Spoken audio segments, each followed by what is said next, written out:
My husband, Brian, is incredibly ambitious. His transition from a regional branch to the headquarters where I work appears to be fueled by a desire to climb the corporate ladder and become wealthy. This ambition made me wary of him. When we first met, Brian asked me, "Linda, your father is connected to our company, isn't he?" "Yes, I work for the company where my father serves as an executive." I've been viewed differently by people inside and outside the company because I have a relative in a position of power. However, time and time again, I've proven my worth through my skills and performance. In a way, my assertive nature might be suited for this type of environment. Despite my initial suspicion, Brian, being handsome and motivated, was a breath of fresh air compared to the all-talk men at headquarters. Working with Brian was enjoyable, and he was always proactive in his approach. I found myself gradually drawn to him. Brian proposed to me, saying, "Linda, with you, I can give my all in both work and home. I believe we can make a great couple. Will you marry me?" I responded with, "Are you sure? I might get so absorbed in work that I may not be able to cherish you." We both are career-oriented, so we spend less time together at home and go out or travel less than most couples. But we trust each other and enjoy our time together. Therefore, I was happy. However, this spring, it was decided that Brian would be transferred alone to a regional branch. Brian, who enjoyed working at headquarters, was deeply disappointed, and I felt it was unfair, given that we were newlyweds. However, I've heard that this is a crucial assignment that could lead to a promotion, and he should be able to return to the headquarters in about a year. With today's technology, we can video call via computer or smartphone. Given that we spend less time together anyway, we can manage our feelings of loneliness and distance. Besides, if I really miss him, I can always go visit. With this in mind, I saw off my husband with a smile. It's been about 3 months since Brian moved to the regional office. We video call each other once or twice a week to update each other on our lives. As I imagined, the world is convenient now, and if we carefully set aside time for long video calls, we don't feel lonely. "It seems like you're having fun there. I'd like to do things like visiting local attractions. Maybe I should come to visit during the summer vacation?" I casually mentioned, to which Brian responded with uncertainty. "Yeah, I'd love to see you, but they're working me non-stop. I'm not even sure if I'll get any summer vacation." "Oh, I see. Leading a project must be exhausting. Take care." I trust my husband's words, and I am saddened by that. Suddenly, I started to wonder about the interior of the apartment my husband Brian was renting, which was beyond his faith. I thought that maybe he couldn't clean properly because he's so busy. But, looking at the part of the room visible on the screen, it seemed surprisingly tidy. It's impressive how he manages to keep things neat and tidy, despite being so busy. I was about to compliment him on that when I noticed an unfamiliar bag at the edge of the screen and couldn't say anything. The bag was a woman's item. Even someone like me, who was not very up-to-date with trends, could tell at a glance that it was a high-end brand. "Hey, what's that bag?" I naturally pointed out. Brian took a quick glance over his shoulder and replied a bit flusteredly. Look, it's a wedding anniversary gift. We don't get to see each other much, right? But I wanted to make sure to give you something tangible at least. How is it? It has a beautiful shape, and it comes with a matching coin purse, which will be handy, right? I thought it would suit you. I ordered it online, so I wasn't sure about the condition. That's why I unboxed it. I wanted it to be a surprise, but I guess I messed up. I'm sorry." "Ah, no, it's fine. I'm happy, and I'm looking forward to its arrival." No matter how you think about it, it's suspicious. The excuse seems plausible, but there is a sense of mistrust. But at that time, I couldn't confront him, because I still wanted to believe in Brian. Actually, the bag was indeed sent to me later, so it might have been rude to doubt him. The message card was filled with affectionate comments, and I was sincerely happy. However, despite having all this reassurance, I just couldn't erase the slight sense of distrust. I ended up not even taking the bag out of the box, and it's still in my closet. Several months have passed since then. On a day when I had gotten used to the life without Brian and to communicating via video calls, "Well, Brian, I should get going." "Ah, yeah. It's getting colder, so be careful not to catch a cold, Linda." I was about to say thank you and end the call when the doorbell at my house rang. "What's wrong?" "Ah, a courier has arrived. You can hang up the call, Brian. See you later." Saying so, I got up and headed for the entrance. At the time, the thought of quickly receiving the package dominated my mind, so I couldn't even consider that I hadn't hung up the call, or that the screen was left on. When I got the package and went back to my room, my husband's face was still on the computer screen. I guess this is the end of the call." For some reason, Brian seemed to think that his side of the remote connection had been cut off, even though his image was still being displayed on my side. I was about to call out to him when an unbelievable sight appeared on the screen, and I instinctively covered my mouth with my hand. There was a bed on the other side of the desk where Brian's computer was, and an unknown woman was sitting on it. Despite being broad daylight, she was in a bathrobe. What's more, I noticed that the exact same bag I'd said was a present for a recent anniversary was lying under the bed. Memories of a suspicion I had almost forgotten began to resurface in my mind. Brian had indeed brought a woman into his apartment, and it wasn't just once or twice. The woman was casually playing with her smartphone on the bed, appearing completely accustomed to being in Brian's room. "Oh, you seem to be having so much fun chatting with your wife," the woman said with a cackle, as if to mock me, who was not present. "That might be true, but she's not here now," Brian replied, grinning without realizing that I was listening. "You're such a jerk. The real jerk is you, leaving your bag out in plain sight. I had to buy the same bag just to camouflage it. It was expensive, you know." "That's your own fault." "It's a shame that a luxury item like that is wasted on her. She has no sense of fashion." As they continued their playful banter, Brian and the woman laid down on the bed.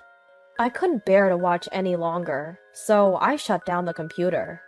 If I had to put my feelings into words, I would say I just felt regret.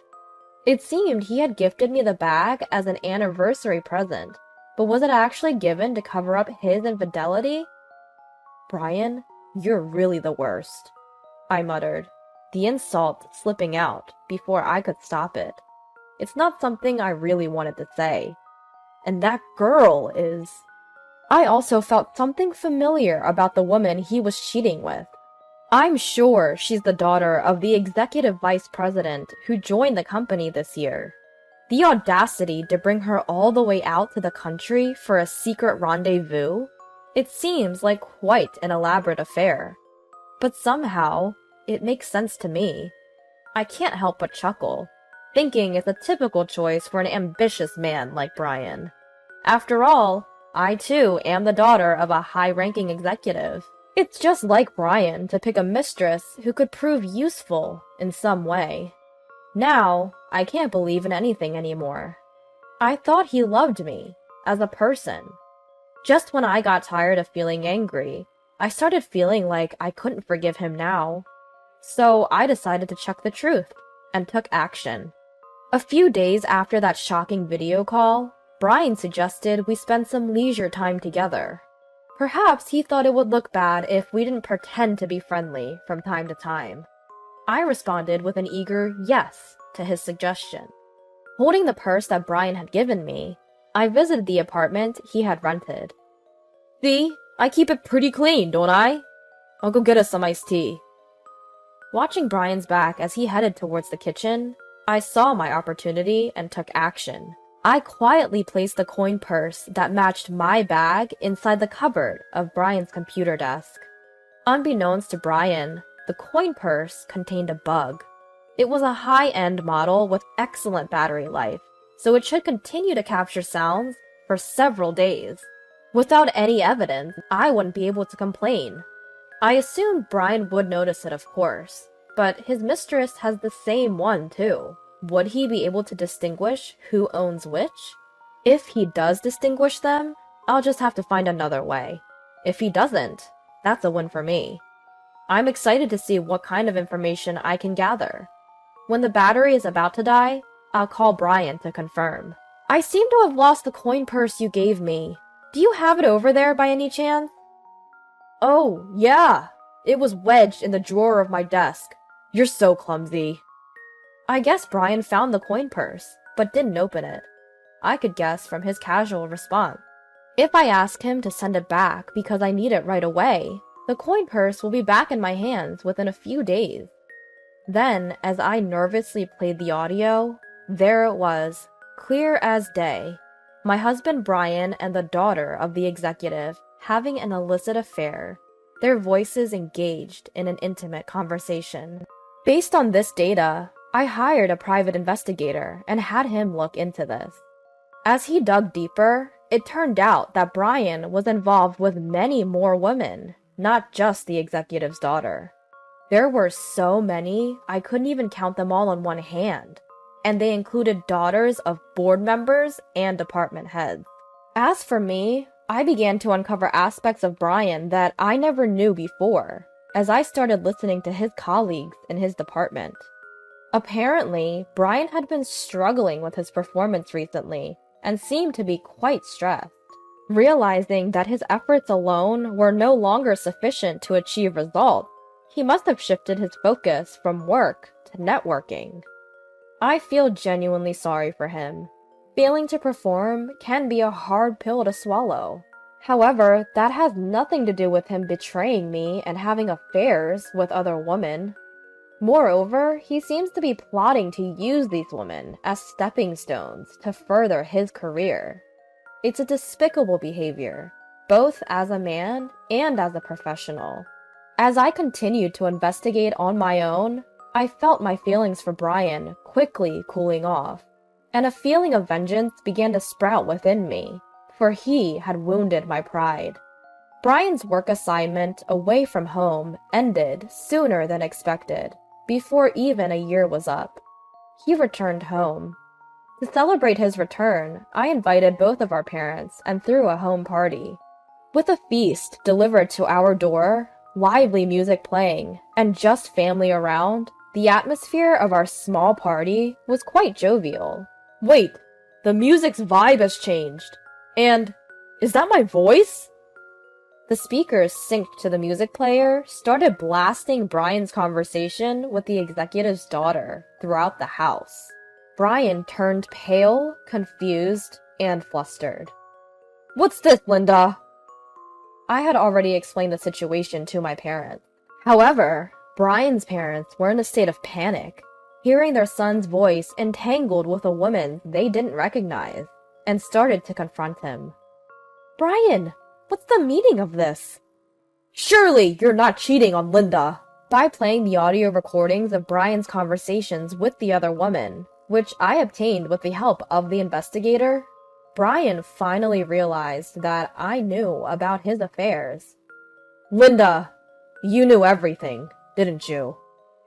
Trembling, Brian turned to me with a question.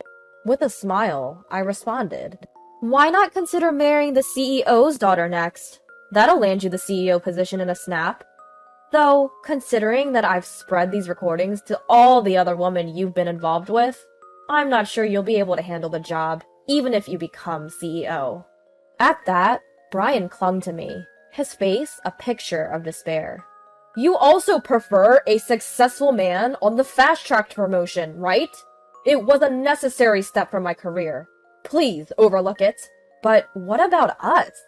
Is our marriage also just a step towards your success? No, that's not it at all, he quickly replied. You are special. Despite his words, Brian seemed flustered. When he was at a loss for words, my father stepped in and addressed him. Brian, did you approach my daughter to take advantage of my position? Tell us the truth. In response to my father's earnest question, Brian confessed. Initially, it was about getting ahead. Even though other women were merely tools for my advancement, I am truly serious about Linda. I promise I won't cheat again. Please forgive me this time. I want a chance to make it right." It was hard to judge whether he was lying or telling the truth. Yet, after such blatant infidelity, even when he claims that I'm the only special one, I find it hard to trust him. "It's not my place to decide," my father continued. "It's up to Linda. I can't even tell if you really mean what you're saying, but I can tell you this much. I despise you, and I can't accept you as my son-in-law." Even Brian's parents seemed doubtful of their son's honesty.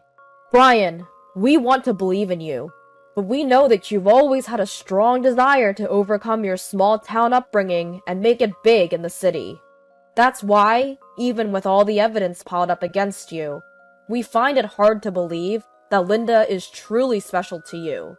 Frankly, we regret the way we raised you. Even you guys?" While my father's words certainly had an impact, it seemed that the disbelief of his own parents hurt Brian the most. Regardless of what others said, the decision to trust Brian or not was ultimately up to me. I decided to be honest about my feelings. I cannot trust a man who has repeatedly lied to me, deceived me, and even ridiculed me with another woman. I love my work, and I appreciate professional success. But that's why I always want to achieve success on my own. I would never stoop so low as to use someone else for my gain. "But I'm telling you that you're different. Why are you abandoning me? We're married, aren't we?" If you really considered us to be married, if you truly cherished me, why would you give me the same handbag that you gave to the woman you're having an affair with? And on our anniversary, of all times. Stop making a fool of me. I don't want to share a family with a lazy man who depends on others to get ahead. I want a divorce. With those words, it seemed Brian had given up. His shoulders drooped, and he began to sniffle out of frustration. Well, he had just lost his most convenient stepping stone for his career, so it served him right. Exhausted, Brian was taken home by his parents. It was unlikely he would ever return to our home. Following through on my words, I divorced Brian.